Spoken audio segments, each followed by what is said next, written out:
Welcome to the Sisters in Crime Writers Podcast.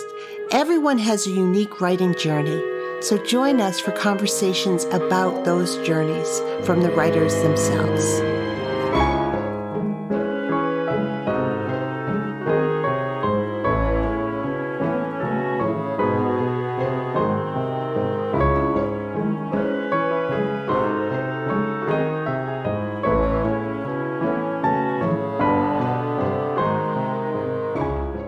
Hi, this is Julie Henricus, the Executive Director of Sisters in Crime, and I am delighted to welcome Nancy G. West to the podcast this week. Nancy writes mystery suspense thrillers about ordinary people who face dangerous situations and struggle to save themselves or the people they love. A former UT Austin business major, she switched to English literature and found that writing fiction is a lot more fun than accounting. Her recent young adult mystery thriller, Risky Pursuit, features 18-year-old Decker Savage. Convinced that the man he sees with his mother is key to the disintegration of his family, Decker follows the stranger through dark streets to the wrong side of the law, into unexpected relationships, and into danger that tests his resourcefulness and courage. How far will he go to save the people he loves? With themes of loss, grief, love, courage, and forgiveness, this YA mystery thriller has characters you won't soon forget. It's a 2026 Agatha nominee, and Risky Pursuit is a book Nancy West absolutely had to write. Nancy, welcome to the podcast. Thank you. I'm delighted to be here. I'm really looking forward to this conversation, and I'm going to start it where I always start. When did you say to yourself, I want to write a novel? Well, I think I was in graduate school and studying English because I couldn't stand accounting and all of that anymore. So I had to go back. Because in business school, there are no electives, virtually no electives. I mean, you maybe get one or two. So I took a creative writing course, and it was taught by a lawyer who was paying his way through school and could have cared less about creative writing. But it just showed me that that's what I wanted to do. So then I had to figure out how in the world I was going to learn how to do it. So let's talk about how did you learn? Well, I decided I needed to go to graduate school and major in English.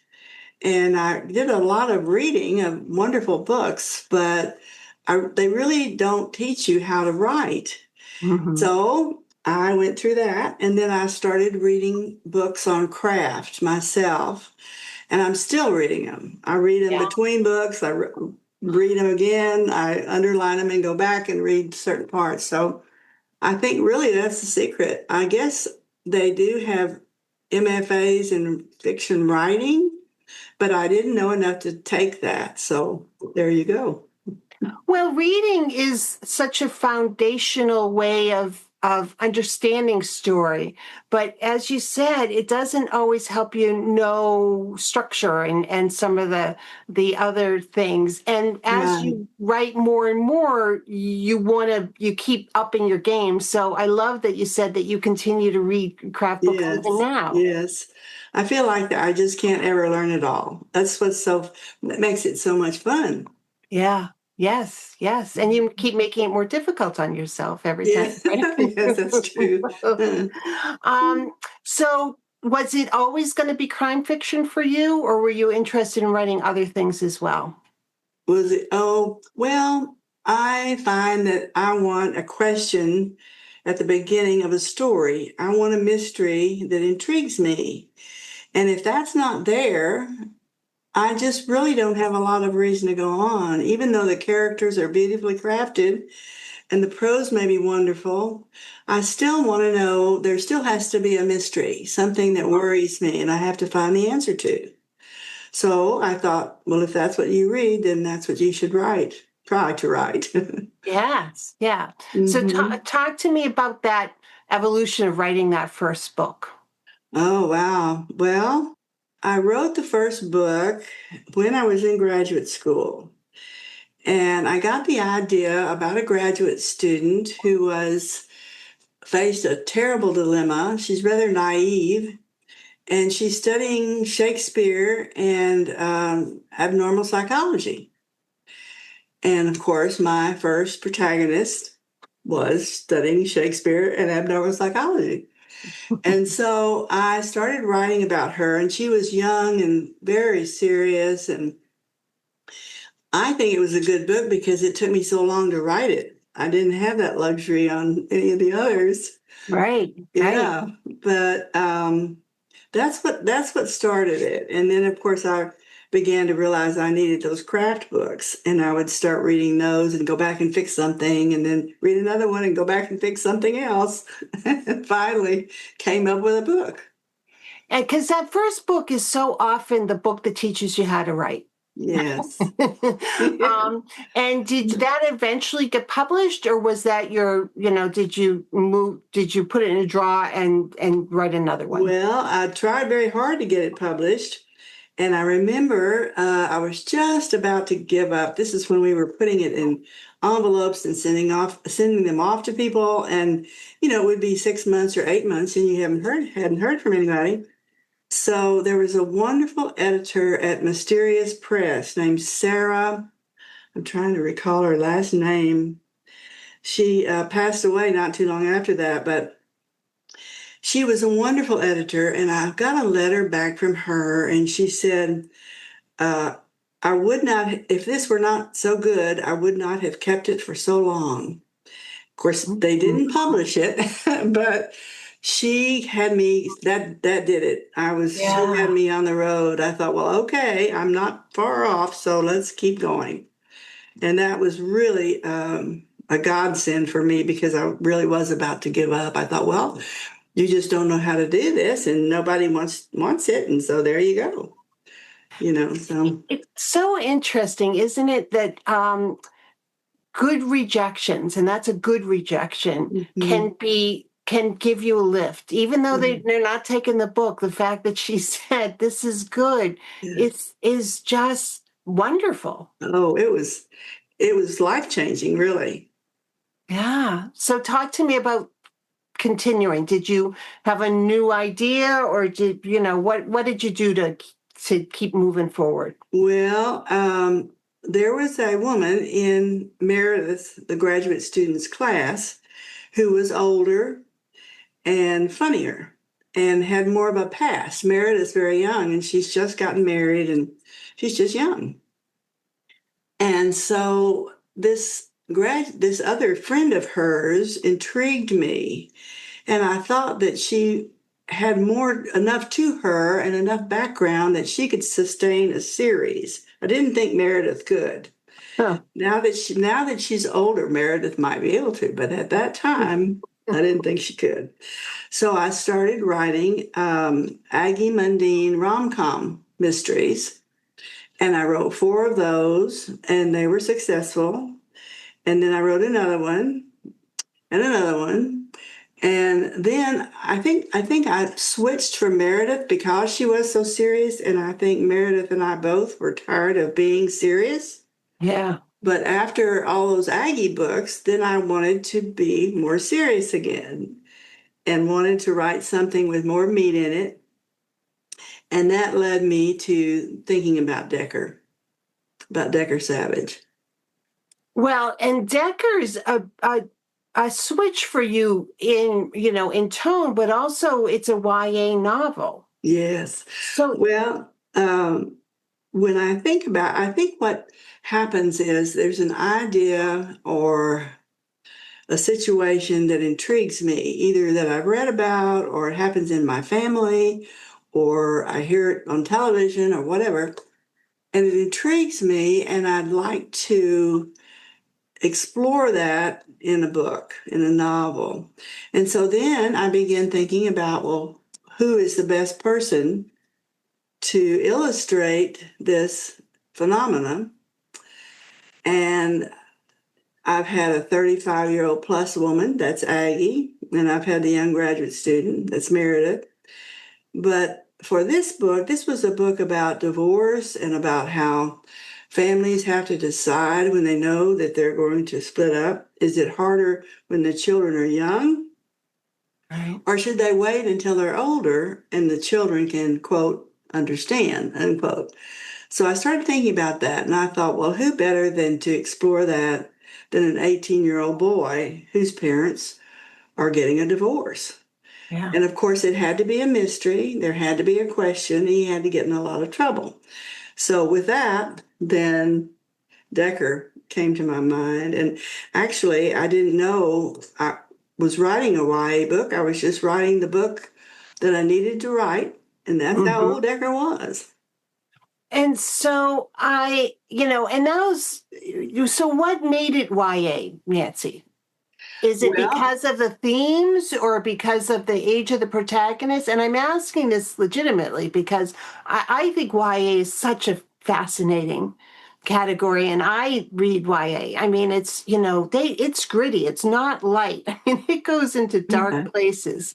right. But you could also have made this adult, and I'm using air quotes. So what do you think what made it YA? Well, I found out that if Decker was 18, it would be categorized as YA, which was fine. And I just didn't think that anyone older would go through the agony and the questions and the self-evaluation that Decker had to go through in Right. the situation. So it turned out to be YA. It's what they call a YA crossover. And I notice now that three of the major publishers have a distinct category for YA crossovers, which is something new. They YA adult fiction. And they used to just tell you that both people would read it, both ages would read it, but now they actually have sections in their houses for that. And I think it shows that some books are for all ages. I think of All the Light We Cannot See with the young protagonist, and I think of Little Fires Everywhere with a young protagonist. And there just are so many. Mm-hmm. And I think the classification by age alone, it was perhaps unfortunate Mm-hmm. because I read YA too. And like you, there's a lot there. And Yeah. uh, sometimes the themes or the ideas or the impact can be greater, actually, because the young people are seeing it with new eyes. And Yes. I think that's worth a lot. Yes. And they're So, completely vulnerable. I mean, even if they're cynical, they're so, they're at a pace in their life where they haven't gone through things and they haven't been worn down as much, so that mhm. things affect them so much more. And they affect you when you're reading about what's happening Yes. to them. And yet, intellectually, they're adults. That's right. They may be emotionally not quite there, but intellectually they're adults, and it's amazing what they can come up with and the thoughts that they have and the things they can accomplish. And so I was fascinated with him and still am. So, the other thing I like about YA is that they will make series that are sort of interrelated. They take a group of people, and one book focuses on one person, and another book focuses on another. And then, they wrap up all the stories in the third or fourth book, Right. whatever that is. I mean, romance has the same kind of Mhm. flexibility as to how it tells the story and how it arcs it. Do you think Mhm. that there could be a second book in this series? Definitely. Definitely. I'm already thinking about what kind of trouble, dilemma Decker can get into and how it will affect him and how he will make his judgments based on, he'll be a little bit older. He turns 19 at the end of this book. And so he has a lot on his mind and he's still open to things, but he's very resourceful and he's creative and he's really an amazing kid. But I think a lot of kids that age are amazing. We just don't realize it. Yeah, we don't give them the credit that they Yeah. deserve. Yeah.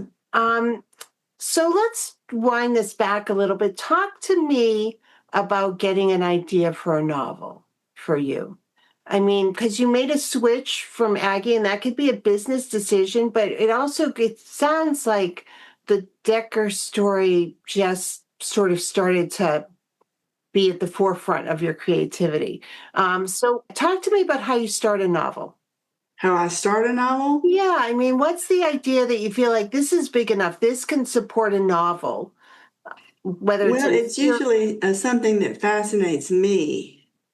It has to be broad enough so that there are more than one way to do things, that the character has a lot of choices, hard choices to make. And it's usually a subject that can accommodate all of that. It's never anything cut and dry. There's always people handle this dilemma in different ways. And so it gives me a lot of flexibility because a young person can go back and forth and consider this and that. And he's not tuned into one way of thinking yet. right, right. And so that's really what intrigued me about writing this book. And when you wrote your other books, was it character first there as well? I mean, Yes, when you talked about this, it's yes, yeah, yes, it always is. I have to, well, the idea, I suppose, the general idea comes first, but then the character is the one who makes it real yeah. and researchable. Let me say, it intrigues you, and you have to put this particular person in all of these situations. And when you start a book, do you know who did it or how it's going to end? Or, pantser, plotter, in between? How do you write? I guess kind of in between. I know the setting. I know where this character is going to start, and I know what her problem is. I don't always know how she's going to solve it, Mm-hmm. but I just put so many obstacles in her way that she has to use all of her faculties to come up with something. In Aggie's case, it's usually something outrageous at the end, because that's the way she is. Yeah. There's usually a scene that the climax scene, she manages to get herself in such trouble that she manages to make trouble for everyone else while she's solving it. Uh, Not so much with Decker or with Meredith. That wasn't there because they're more, shall we say, normal people Yeah. than Aggie. So he has to risk a whole lot and hope that it works, basically. Yeah. And yeah. And Meredith, at the end of her novel, she just has no choice. There's not one way to go. She's gotten herself in such a fix, and things have happened to her, and she has no other option. But it's nice when they have to figure out a way and then hope that it works. You know?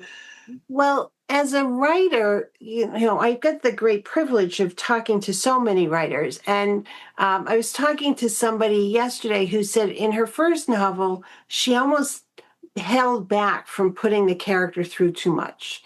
She felt badly. But then second novel and third novel, she's like, I got to make their lives as miserable as they can because that's where the story is. Yes.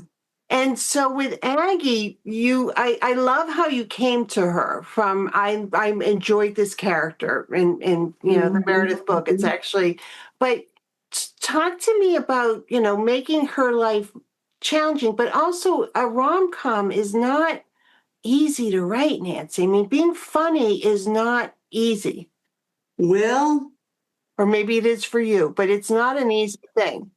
I think it is a little bit easy for me sometimes. I have a tendency in the darkest moments to see something funny about it, particularly when I'm writing.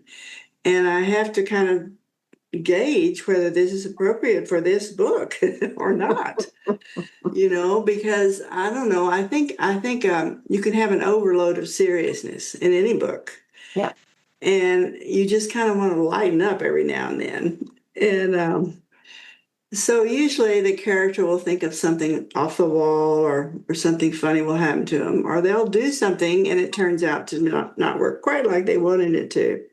So I think humor is important. Of course, in a rom-com, there's a lot more of it than there is in this book, this YA book about Decker, but it's still Yeah. there Yeah. because the way he sees things or sees himself is just funny sometimes. Yeah. Yeah. And that's part of you as the writer coming in and bringing that. Yeah, I Yeah. think. Do you're talked about having Decker, working on a second novel with that character. Does Aggie tap you on the shoulder and say, hey, or are there other ideas that you're having as you're sort of thinking about things? And Yes, in fact, Aggie has a blog where she complains about my affinity for Decker and and how I've, really he has taken over my mind for so long, and it really makes her mad. And so she gripes about it every now and then, and that's been fun. But yes, I think about Aggie books. When the Aggie book started, she's 35 and plus, and she's single. And she's all of a sudden very afraid that she's going to stay single and that she's going to get old. So she writes a column called Stay Young with Aggie. Well, that has a lifespan of its own. Many people think she's worried at 35 about getting old. But she is. She's her own little self. And so there is a limit to that, I think, a limit to her worrying about that. And so in the last book that I wrote about her, which actually is not out yet, um, she suffers a real tragedy, and then she's no longer interested in worrying about how old she is. Now she's interested in just staying alive, So, of course, everybody is interested in staying alive, but she didn't think too much about it until she was forced to. Yeah. And then she kind of changes her outlook.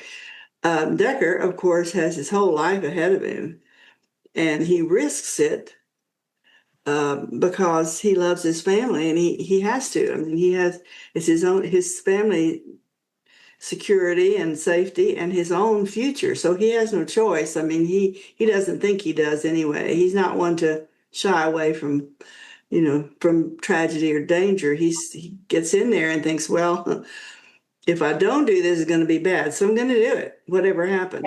Yeah. So, And book time is interesting in series too, because, you can write a series over 10 years, but in book time, it's a year. So it's people may read them all over a weekend. So you have to make sure that you're consistent and you're not naming people differently and stuff. How do you just as somebody who's written a series, how do you keep track of all the names and the people and the places and the ages and everything else? I write them down and I put their characteristics down. I'm not as good a chart maker as a lot of people I know, but I do make notes about their primary characteristics and what's happened to them and, their general appearance, that sort of thing. And a lot of times I do kind of forget what they're like, and I have to go back and read sections to see, what that person was really like and what influenced her or him, and kind of go back from there. Yeah. But I'm not as good at mapping out everything as a lot of people are.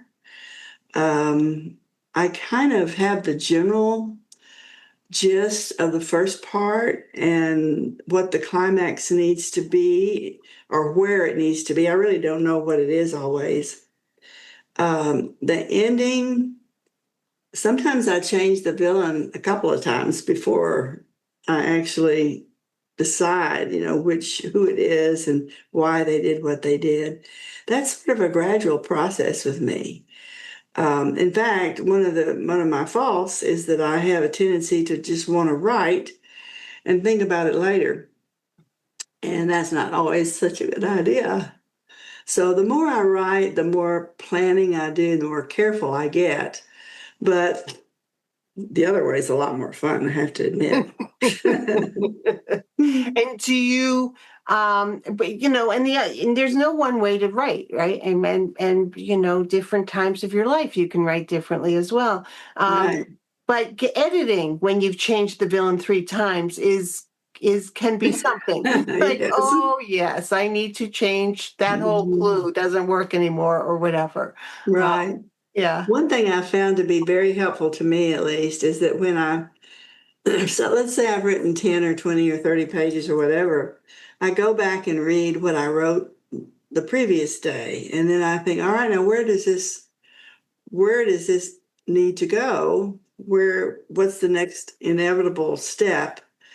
And I just jot down everything I think needs to be in that next chapter or section.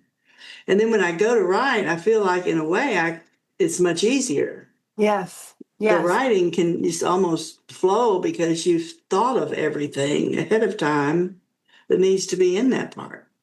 And when you Yeah. go back to refresh yourself, do you edit it all at Oh, that point? yes. Yeah. Yes. So you I edit change. as you go and then keep I moving change. forward.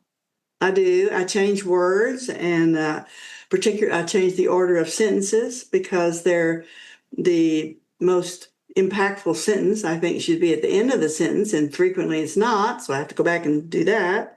Things like that, yes, I do. Um, and if I've repeated a word a lot of times, I go back and change those. I know I sometimes think, is your vocabulary that limited that you have to go back? But anyway, I do. So, Yeah. yeah. Do you have a book group or anyone who critiques you as you go, or anyone who's part of your I process? kind of have an in and out group. Um, I'll submit things to them sometimes, and they come up with good points, things that I've maybe left out, or who said this, who said that, that sort of thing, and that's helpful. Um, but basically, I have to have a whole book done, and I've edited it many times, particularly the beginning and the ending. Mm-hmm. The beginning is so critical. If the person isn't interested in what's happening or the character, or there's nothing to intrigue them, it's just a waste of time. So I have to really work on that, and then I have to work on the ending quite a bit. And then at that point, I'll go back and see um, where the pacing is. If something's too slow, or it's too fast, or needs something else. So I do a lot of editing, a lot of my own editing, Yeah. and before I let anybody read the whole thing. But then I expect miracles, whoever reads the whole thing. Um, I'm going to ask you two different things. I want to talk about the publishing path, but I also want to talk about the importance of community and meeting other writers. What role has community played in your writing life? Well, we don't really have that many people writing in San Antonio. I mean, there are some, but I don't know. They're different kind. Jay Brandon is here, and he's quite successful as a mystery writer, and he has helped me, and I love to talk with him. And there are a couple of others, but I love these mystery conferences. I get so excited about talking shop for 3 days. I just love it, and listening to it. And I haven't been to Malice in a couple of years. I missed the last 2 years. We had illness and even a death in our family, so I couldn't come. And I had gone, I think, 12 years before that, so I really have missed it. And Yeah. so this year, for the first time, my husband and I went to BoucherCon, which was great. And now I'm getting to go to Malice. I just can't wait. I'm just Yeah. really, yes. And I'd love to go to Thriller Fest. I just like them all, but you can't go to all of them. No, You it's just can't. It's expensive for It sure. is. It Um, is. Thriller Fest is more of a writers conference, which I think Mm-hmm. is great. Malice Domestic is for just for if anyone doesn't know, it always happens in Bethesda, and April every year. Sometimes months into May, but not usually. But it's for traditional and cozy mysteries. So Uh-huh. it's a very specific genre. Whereas BoucherCon is the largest mystery conference in the world. It's a fan conference. So again, as is Mm-hmm. Malice. And that's for all the genres, and it's thousands of people there. So Mm-hmm. that could be overwhelming. It's fun, but it could be overwhelming. Yes, Malice is a little smaller, so you do get to see people all weekend long. you do. And that was where I started, um, was the writing the rom-coms and their cozies. And so, my friends basically are in this group. I've met others, of course, who come in who maybe write suspense or thrillers, but they also attend Malice. So I've Yeah. met other people and I see them at the other conferences. But as you say, VoucherCon is so big, you may or may not see anybody you know. I I mean, if you don't know. plan it ahead of time, you probably won't. Yes, yeah, and But that's absolutely true. mhm, You can read afterwards on Facebook that someone was there and you hadn't seen them all weekend long. It's yes, yeah. uh-huh. So I'm really looking forward. I'll see a lot of friends that I haven't seen in a long time. And it's lovely that your book is nominated. What did that mean to you? Was that a thrill Oh, or it was thrilling. It's thrilling. Um, I'm just pleased as I can be. I mean, it's just really thrilling to have it nominated.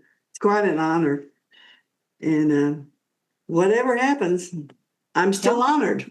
No, it's a huge honor. Ty, let's talk a little bit about publishing, because you control your writing life and you write what you Right. write and you do things, but publishing can be a different journey. And, as you talked about with that lovely rejection you got early on, and then you figure things out. What has surprised you about the publishing side of things? How hard it is to get an agent. Yeah. Really hard. In fact, I have not yet been able to get an agent. And I sort of stopped trying, actually. I would contact small and medium-sized publishers and have had wonderful luck with that and have really enjoyed working with them. But to get an agent, I don't know. I don't know. I just kind of gave up looking for one. Right. But Right. I think to go with a really big house, which I guess everybody should want to do that. I don't know. I don't know how different it is. So I don't know.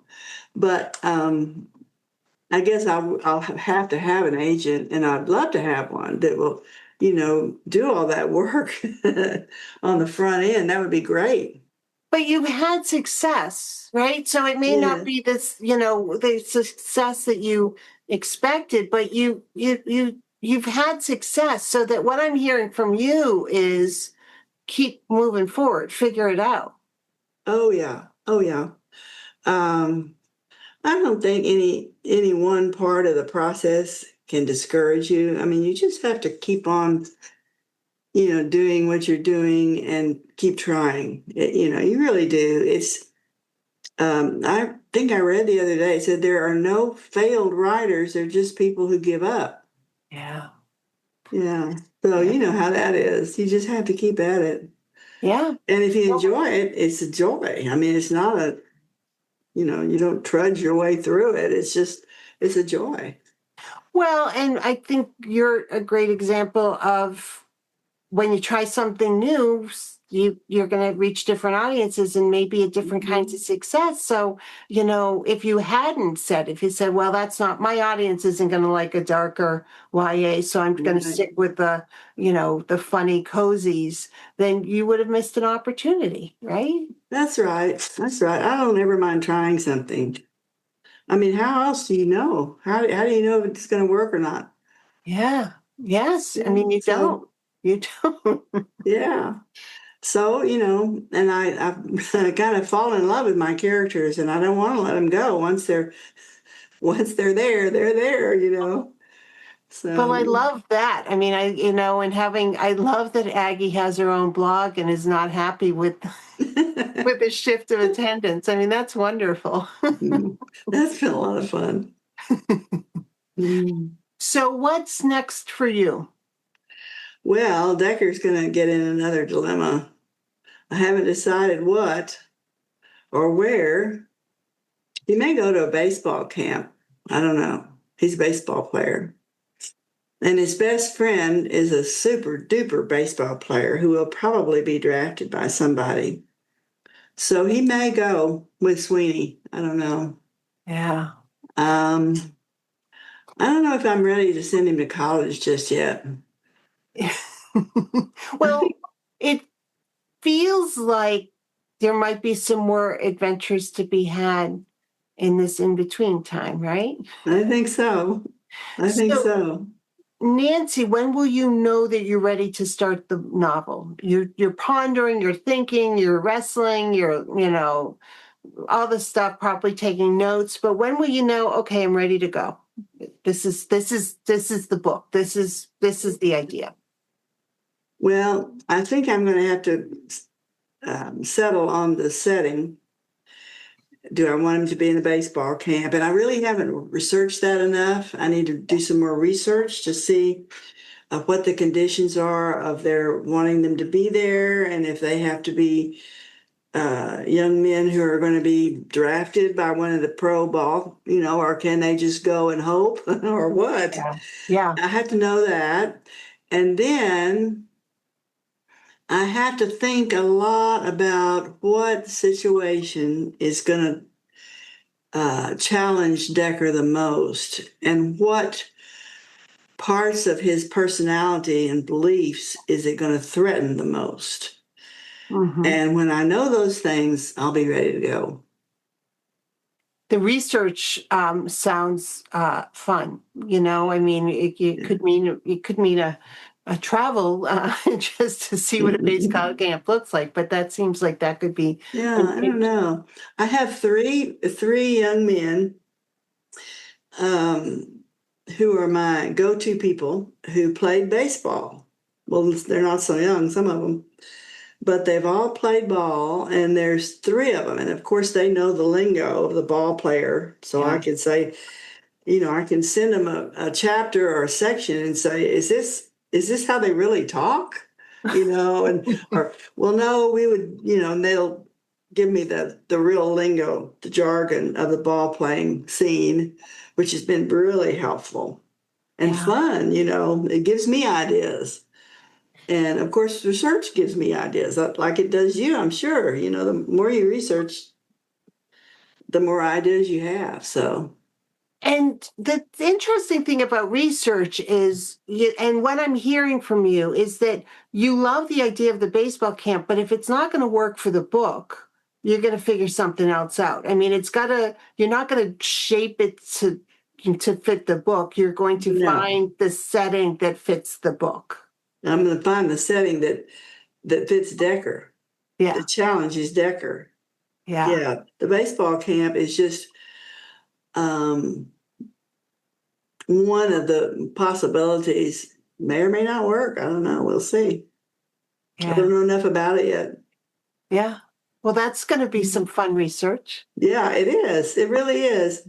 I may go. I imagine we have I don't know what they call it, sub medium pro or something. We have the missions in San Antonio, so I may have to go watch some ball games and talk to some of the people there. Yeah. So anyway, and my husband played, so I have a private source there.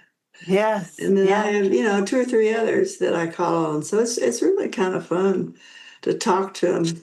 It's fun how, and it's all sorts of things on YouTube about, about players, about how they do this or how they do that, or how they change their pitch and all. And sometimes it's a little more than I want or need, but it's there. Yeah. So there's a lot out there that I can turn to, which is Yeah. good. Mhm.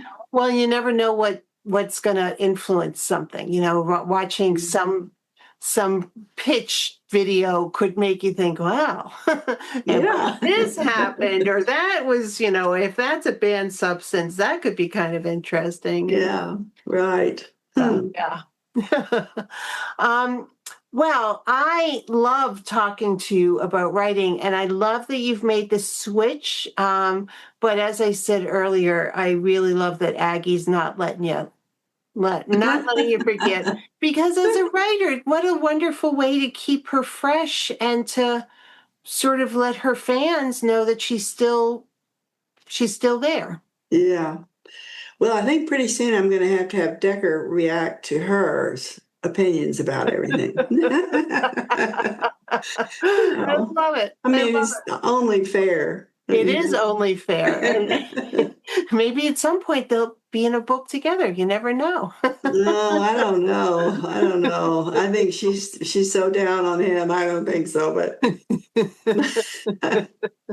Well, congratulations again on the nomination, and thank you for a great conversation. Oh, it was great. Your questions are wonderful. I appreciate it. Thank you.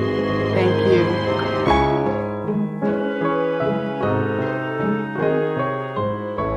Thank you for being with us today. Sisters in Crime is about community. We were founded to advocate for women crime writers, and we continue that mission by fighting for equity in the crime writing community. Sisters in Crime is an international, inclusive organization for all who write and love crime fiction, mystery, thrillers, and suspense. Join us at sistersincrime.org and make sure you subscribe to this podcast.